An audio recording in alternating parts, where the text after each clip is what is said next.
बेळगावच्या आणि मुंबईच्या बरोबरीची तुलना करणाऱ्या काँग्रेसच्या आमदारांना माझा सवाल आहे की मुंबई ही अशी आहे की मुंबईने पूर्ण देशातल्या आणि जगातल्या लोकांना आपल्या खुशीमध्ये सामावलेलं आहे आणि तिने असा कधी काही भेदभाव केलेला नाही। जोही परप्रांतीय येतो, दुसऱ्या राज्यातला येतो, तो पोट भरून तिथे राहतो, खातो, पितो, सगळं करतो, पण बेळगावमध्ये जो मराठी भाषिक आहे त्याच्यावर जो अन्याय होतोय त्या अन्यायाचा विचार जर केला तर मुंबईमध्ये असे कुठल्याही माणसावर अन्याय मुंबईने कधी केलेला नाही। मुंबईने उलट सामावून घेतलेला आहे।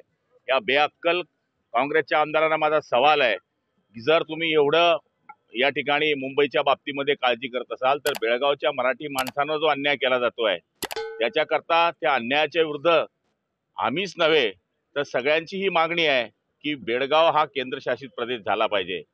मुंबईला तोडणाऱ्या बऱ्याच लोकांचे स्वप्न मागच्या काळामध्ये महाराष्ट्रीयन लोकांनी फेल केलेले आहे, त्यामुळे त्यांचे जे मुंगिरी लालचे हसीन स्वप्ने आहेत ते कधी सक्सेस होऊ शकत नाही।